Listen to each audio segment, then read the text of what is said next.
আসসালামু আলাইকুম রহমতুল্লাহি ওবরকাতুহু। সম্মানিত দর্শক, বিএনপি এবং জামাতের মধ্যে যে সুদীর্ঘ কালের বন্ধুত্ব, পারস্পরিক যে সম্পর্ক, শ্রদ্ধাবোধ, সবকিছু এখন রীতিমতো রিভার্স হয়ে গিয়েছে, অর্থাৎ উল্টো হয়ে গিয়েছে। বন্ধুত্ব শত্রুত্বে পরিণত হয়েছে, মহব্বত, প্রেম, ভালোবাসা এগুলো রীতিমতো জিঘাংসায় পরিণত হয়েছে এবং একে অপরের প্রতি যে আকর্ষণ, সেই আকর্ষণটি এখন রীতিমতো বিকর্ষণে পরিণত হয়েছে এবং এই সকল আকর্ষণ বিকর্ষণের মূলে বেশ কয়েকটি কারণ রয়েছে। মনস্তাত্ত্বিক কারণ, অর্থনৈতিক কারণ এবং রাজনৈতিক কারণ, এই বিষয়গুলো নিয়ে আলোচনা করব। কিন্তু তার আগে আসলে জামাত এবং বিএনপির মধ্যে এখন এই মুহূর্তে কি ঘটছে সেটা একটু সংক্ষেপে বলে দিই। আপনারা যদি চট্টগ্রাম শহরের কথা চিন্তা করেন, কক্সবাজারের কথা চিন্তা করেন, এ দুটো কিংবা রাজশাহী, এই তিনটি এলাকা এবং ঢাকার কেন্দ্রস্থল অর্থাৎ গুলিস্তান, সেক্রেটারিয়েট, পল্টন এবং মগবাজার, এই সকল এলাকার ব্যবসা বাণিজ্য, চাকুরি বাকরি এবং বিভিন্ন প্রতিষ্ঠানের আধিপত্য নিয়ে যে দ্বন্দ্ব এবং সংঘাত, সেই সংঘাতে বিএনপি এবং জামাত তারা একে অপরের বিরুদ্ধে দাঁড়িয়ে গেছে। কোথাও তারা সাইন করছে, কোথাও তারা পারছে না। মাঠের রাজনীতিতে সারা বাংলাদেশের বেশিরভাগ এলাকাতেই বিএনপির যে লড়াকু ভূমিকা, যে শক্তিমত্তা, সেই শক্তিমত্তার সঙ্গে আসলে জামাত পারছে না। কিন্তু কৌশলগত যে জায়গাগুলো রয়েছে, বিশেষ করে ধরুন ডক্টর মোহাম্মদ ইউনূসের কার্যালয়, তারপর বিভিন্ন উপদেষ্টাদের কার্যালয়, সচিবালয়ের বড় বড় দপ্তরগুলো, সেটা ক্যাবিনেট সচিব বলেন, শিক্ষা সচিব বলেন, সংস্থাপন মন্ত্রণালয় বলেন, প্রায় সব জায়গাতেই জামাতের একছত্র আধিপত্য রয়েছে। তারপর উচ্চ আদালত এবং ক্যান্টনমেন্ট, সেখানে ক্যান্টনমেন্টে জামাত সম্পর্কে যে ধরনের কথাবার্তা প্রচলিত রয়েছে, যেটা আমরা কখনোই বাংলাদেশে কল্পনা করিনি। ক্যান্টনমেন্টের উচ্চ পদস্থ কর্মকর্তা যারা রয়েছেন, তারা জামাতের আমিরকে আমিরে জামাত এই কথা বলে যেভাবে সম্মান দেখান, সেই তুলনায় আজ পর্যন্ত জনাব তারেক রহমান সাহেবের নাম ক্যান্টনমেন্ট থেকে উচ্চারিত হয়নি। বেগম জিয়া সেখানে গিয়েছিলেন একটা অনুষ্ঠানে। এর কারণ হলো বেগম জিয়ার বিষয়টা আলাদা। তিনি সবার মুরব্বী, তিনবারের প্রধানমন্ত্রী ছিলেন, ক্যান্টনমেন্টের বাসিন্দা ছিলেন, সাবেক সেনাপ্রধানের স্ত্রী ছিলেন। কিন্তু রাজনৈতিক পরিচয় তো এখন আসলে বিএনপির তারেক রহমান ভার্সেস জামাতের আমির। তো সেখানে আমিরে জামাত বা আমিরুল মোমেনিন, তাকে নিয়ে যেভাবে ক্যান্টনমেন্টে আগ্রহ রয়েছে, উদ্দীপনা রয়েছে, এবং জামাতের আমির যখন অসুস্থ হয়ে গেলেন, মনে হলো যে সেনাপ্রধান থেকে শুরু করে সবাই রীতিমতো শকড। তাকে বাঁচাতে হবে, তাকে সুস্থ করতে হবে এবং তার সুস্থতার জন্য দরকার হলে পুরো সিএমএইচের যে সর্বোচ্চ চিকিৎসা ব্যবস্থা, সেটি জামাতের আমিরের একেবারে বাসভবনে পৌঁছাই দেবেন, এরকম একটা ভাবসাব তৈরি হয়ে গেল। তো এই দৃশ্য দেখে বিএনপির যারা লোকজন, তারা ভীষণভাবে ঈর্ষান্বিত, রাগান্বিত, ক্রোধান্বিত। কেন? তারা যে মনে করে, যেভাবে আওয়ামী লীগ মনে করত যে জাতীয় পার্টি টিকে আছে তাদের দয়াতে, তারপরে রাশেদ খান মেনন, হাসানুল্লাহ কিনু, দিলীপ বড়ুয়া, এরকম ডজনখানেক কিংস পার্টি বা যেগুলোকে আপনি গৃহপালিত বিরোধী দল বলতে পারেন, তারা টিকে রয়েছে আওয়ামী লীগের করুণাতে। এবং আওয়ামী লীগ সভানেত্রী ওইভাবে একটা অ্যাটিটিউড, মানে একটা দৃষ্টিভঙ্গি তিনি ধারণ করতেন, তার বডি ল্যাঙ্গুয়েজ, কথাবার্তা ওইভাবে ছিল। আর ওগুলো মেনেই মূলত বাকি যারা রাজনীতি করতেন, তারা আওয়ামী লীগের দাবিদারি করতেন, কেউ মন্ত্রী হওয়ার জন্য, কেউ এমপি হওয়ার জন্য, কেউ ব্যবসা বাণিজ্য অন্য কিছু পাওয়ার জন্য। এভাবে 15 বছর কেটে গেছে অতীতে, ঠিক আওয়ামী লীগের মতোই জামাত এবং অন্যান্য যে সমস্ত ছোট ছোট রাজনৈতিক দল আছে, যেমন ইসলামী ঐক্যজোট। তো ইসলামী ঐক্যজোটের সেই মাওলানা মুফতি ফজলুল হক আমিনী, উনি তো একবার সংসদ সদস্য হয়েছিলেন। তো ওনার দলসহ অন্যান্য ছোট ছোট দল, তারপর জামাত, তারা ক্ষমতার ভাগ পেয়েছিলেন বটে, তবে তাদের সম্পর্কে বিএনপির সর্বস্তরের নেতাকর্মী থেকে শুরু করে সবাই ধারণা করতেন যে এরা বিএনপির আশীর্বাদ পুষ্ট, বিএনপি তাদেরকে সহযোগিতা না করলে এরা হারিয়ে যেত বা হারিয়ে যাবে। কিন্তু জামাত যে কাজটি খুব ইন্টেলিজেন্টলি করেছে, সেটা হলো তাদের যে সুসময়গুলো, সেই সুসময়গুলোতে তারা শো করেনি।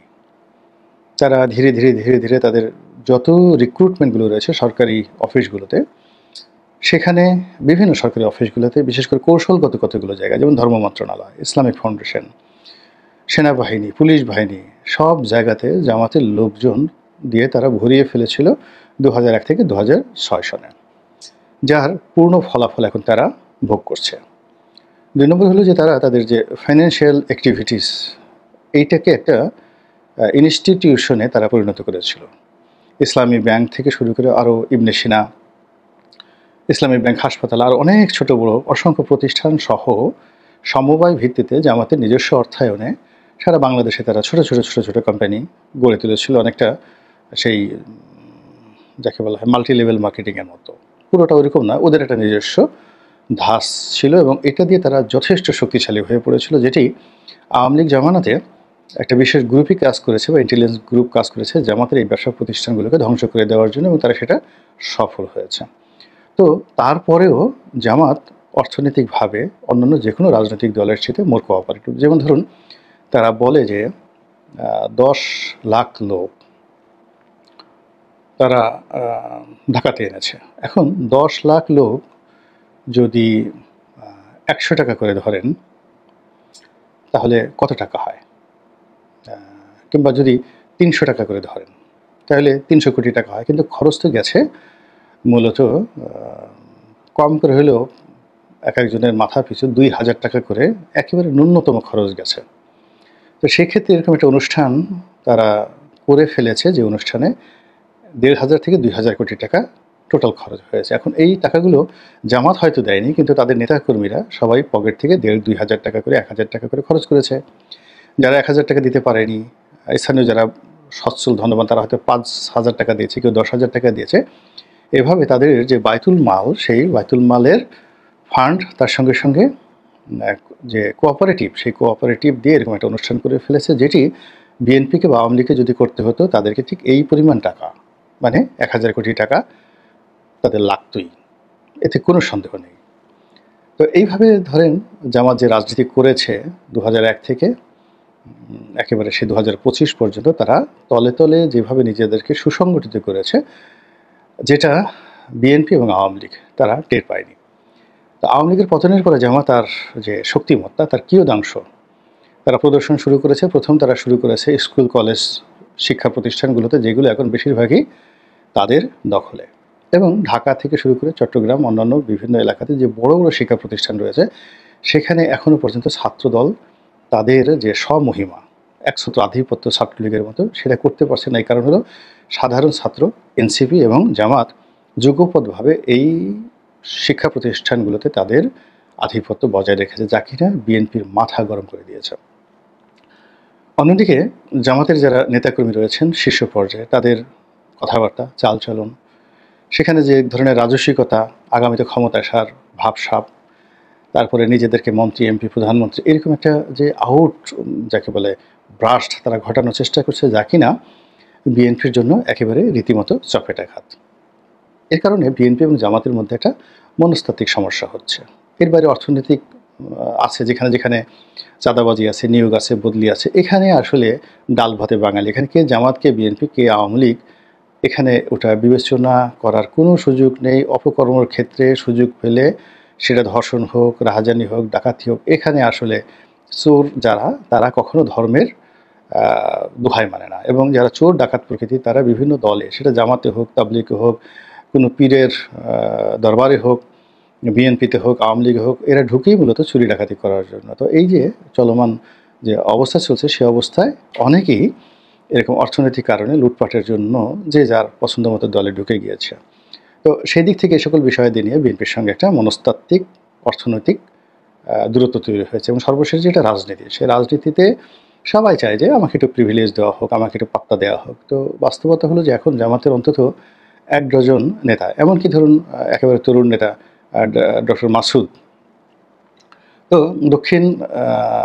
ঢাকা দক্ষিণ সিটির তিনি সম্ভবত আমির অথবা সাধারণ সম্পাদক, মেধাবী, খুবই আবেগপ্রবণ বক্তব্য দেন, এবং বর্তমান জামাতের যুব রাজনীতিতে খুবই আলোচিত। এবং জনাব 2-3 জন, জামাতের 2 জন ধরুন, আবদুল্লাহ তাহের জামাতের সাধারণ সম্পাদক, গোলাম পরোয়ার এবং জামাতের আমির যিনি আছেন, এই কয়জনের পরে যার নাম সবচেয়ে বেশি উচ্চারিত হয় তিনি হলেন ডক্টর মাসুদ। তো এখন ডাক্তার মাসুদের যে ইম্পর্টেন্স প্রশাসনের কাছে, তারপর ডক্টর মোহাম্মদ ইউনূসের দরবারে এবং সাধারণ মানুষের কাছে, এটা বিএনপির শীর্ষ কোনো নেতা cannot even imagine at this moment.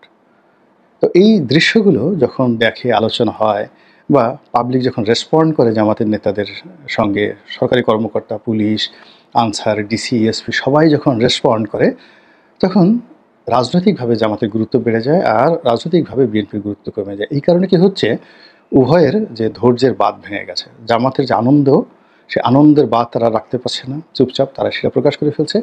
আর বিএনপির যে ক্রোধ, সেই ক্রোধ তারা রাখতে পারছে না। ফলে কি হচ্ছে, গালিবাজি, যে যার মতো করে গালাগাল করছে। এখন এই যে তারেক রহমান সাহেবকে নিয়ে গালাগালি দেওয়া হচ্ছে, খুবই অশ্লীল, অশ্রাব্য। এই গালি শুনলে কোনো মানুষের ঘুম আসে না। এটা তারেক রহমান সাহেব না হয়ে যদি আপনি হতেন, আমি হতাম, কিংবা ইভেন একেবারে রাস্তার যে একটা পঙ্গু প্যারালাইজড ভিক্ষুক যদি হয়, তার সামনেও গিয়েও যদি তারেক রহমান সাহেবকে যে অকথ্য ভাষায় গালাগাল দেওয়া হয়েছে, তো সেই গালি যদি তার সামনে দেওয়া হয়, মিছিল করে 10-12 জন পোলাপান, এরকম একজন শুয়ে আছে পঙ্গু ভিক্ষুক, তার সামনে গালাগালি দেওয়া হয়, তো সেই ভিক্ষুকটা কিন্তু বসে থাকতে পারবে না, সে রেসপন্ড করবে, সে পারলে কামড় দেবে, তার যদি সামর্থ্য থাকে শরীরের সর্বশক্তির দেশে উঠে দাঁড়াবে, তার কোনো অঙ্গ প্রত্যঙ্গ যদি, সেটা হাত হোক পা হোক, সচল থাকে, সেটিকে দিয়ে সে ইট মারবে, এবং কিছু না হলে সে থুথু দিবে, কপ দিবে, আর অকথ্য ভাষায় গালাগালি করবে। এর কারণ হলো তারেক রহমান সাহেবকে যে গালাগালগুলো দেওয়া হচ্ছে, এগুলো বাংলাদেশে আর কখনো হয়নি। ফলে এই যে যারা গালাগালি দিচ্ছে, ধরে নেওয়া হয় যে তারা জামাতের মদতপুষ্ট, জামাতের লোক, জামাতের স্লিমিং পার্টনার ইত্যাদি নানা কিছু, কিন্তু ব্যাপার হলো গালাগাল হচ্ছে। এবং এটা রেসপন্ডে আবার তারেক রহমান সাহেবের যে দল, তারাও গালাগালি করছে, তারা গালাগালি করছে, এবং সেই গালাগালি এখন এমন একটা জায়গাতে চলে আসছে যেটা সংঘাতের পর্যায়ে। যেমন ধরুন এনসিপি কক্সবাজার গেল, এবং আপনারা সবাই জানেন যে এনসিপি মিনস জামাতের বি টিম। তো সেই এনসিপি নাসিরউদ্দিন পাটোয়ারি সেখানে বিএনপির শীর্ষ নেতা জনাব সালাউদ্দিনকে কেন্দ্র করে বা তাকে উদ্দেশ্য করে যে সকল কথা বলেছেন, খুবই আপত্তিকর কথা, মানহানিকর কথা, তাকে আন্ডারওয়ার্ল্ডের ডন, চিংড়ি ঘেরের দখলকারী, তারপরে লুটপাটকারী, ইয়াবার ব্যবসায়ী, গরু চোর, মানে টোটাল সিন্ডিকেটের, কক্সবাজার কেন্দ্রিক যত সিন্ডিকেট আছে, অস্ত্র চোরাচালান, গরু চোরাচালান, ইয়াবা চোরাচালান, চাঁদাবাজি, রাহাজানি, মানব পাচার, যা কিছু আছে অপরাধ এই সীমান্ত অঞ্চলে হয়, সব কিছুর গ্র্যান্ড গডফাদার, মানে ওই এলাকার গডফাদারদের গডফাদার হিসেবে জনাব সালাউদ্দিন সাহেবকে উদ্দেশ্য করে নাসিরউদ্দিন পাটোয়ারি যে অভিযোগ করেছেন, সেটা আবার এনসিপির যারা অন্য কর্তাব্যক্তি তারা আবার বলছে যে না, ঠিকই বলেছেন। ধরে নেওয়া হয় যে এই বক্তব্যের পেছনে জামাতের একটা বিরাট ইনফ্লুয়েন্স আছে। এই কারণ হলো কক্সবাজার, উখিয়া, টেকনাফ, চকরিয়া এই অঞ্চলে জামাতের ভীষণ রকম আধিপত্য রয়েছে। এবং জানেন জামাত নেতা হামিদুর রহমান আজাদ ওখানে কক্সবাজারের একটি আসন থেকে তিনি সংসদ সদস্য হয়েছিলেন, এবং এখন রোহিঙ্গাদের মধ্যে জামাতের যে সংগঠন আছে বা তাদের যে জনপ্রিয়তা আছে, কাজেই সাংগঠনিক পাওয়ার, মিলিটেন্সি পাওয়ার, মানে যদি গেরিলা যুদ্ধ বলেন, তারা কক্সবাজার অঞ্চল, পুরো অঞ্চলকে এখন তছনছ করে দিতে পারে, এই ক্ষমতা তাদের আছে। তো সেখানে ওখানে যারা বিএনপির কর্তা ব্যক্তি, ভালো জনপ্রিয় নেতা রয়েছেন, প্রেজেন্টেবল রয়েছেন, তাদের সবাইকে ট্যাগ দেওয়া হয়েছে, কেউ বাদ যাচ্ছে না। তো এইটারই একটা বহিঃপ্রকাশ হলো কক্সবাজারে, সেটা একেবারে হানাহানির পর্যায়ে চলে গেল। আর ওটার জবাব দেওয়ার জন্য বিএনপির যারা লোকজন আছে তারা এনসিপির প্রতি আক্রমণ করার চেষ্টা করলো, এবং ওটা ঢাকা পর্যন্ত এগিয়ে এলো। ঢাকাতে বিএনপির যারা নেতাকর্মী তারা জামাতের আমিরকে গালাগাল করা শুরু করলো, এবং যেটি অভিযোগ করলেন ডক্টর মাসুদ, সেটা হলো মাইলস্টোন কলেজের এই ট্র্যাজেডি পর সেখানে জামাতের আমির গিয়েছিলেন, এবং সেখানে নাকি ছাত্র দলের ছেলেরা তার সঙ্গে খুব অসৌজন্যমূলক আচরণ করেছেন।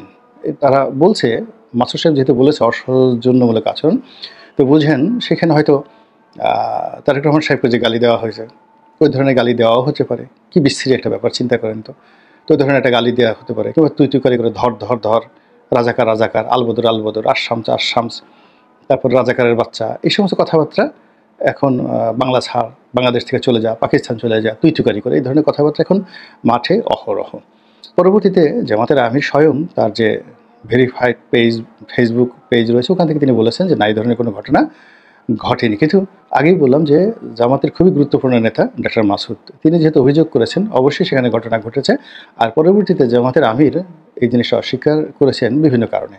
রাজনৈতিক সৌহার্দ্য, নিজের সম্মানটা যা যাওয়ার তো গেছি, আবার এই কথা ১০ জনকে বলে যদি এমন একটা পরিস্থিতি হয় যে পরবর্তীতে যারা গালি দিত না তারাও আবার গালি দেওয়ার জন্য এগিয়ে আসবে।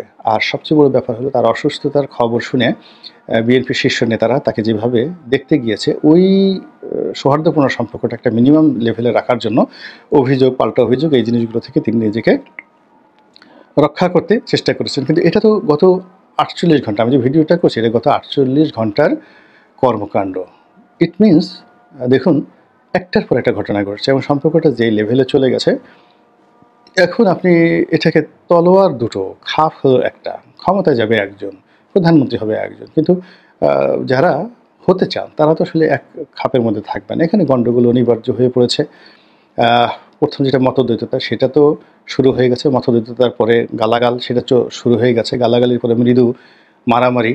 তো মৃদু মারামারি মানে কি, এটা চট্টগ্রামে যেটা হয়েছে এটাকে আর মৃদু মারামারি বলা হবে না, এটা হলো ব্যাপক লাঠিচার্জ যেটাকে বলা হয়।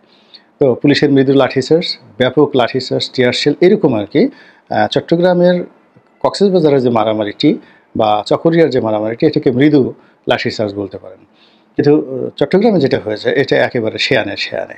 এখন ওইরকম একটা ঘটনা যদি ঢাকা শহরে ঘটে, বরিশালে ঘটে, সিলেটে ঘটে, আপনি বোঝার চেষ্টা করেন যে পুরো রাজনীতির যে ময়দানটি এটি এতটা অশান্ত হয়ে যাবে যে ডক্টর মোহাম্মদ ইউনূসের পক্ষে তো দূরের কথা, কোনো রাষ্ট্রের অর্গানের পক্ষে এখন সেটা আর যাকে বলা হয় সামাল দেওয়া সম্ভব নয়।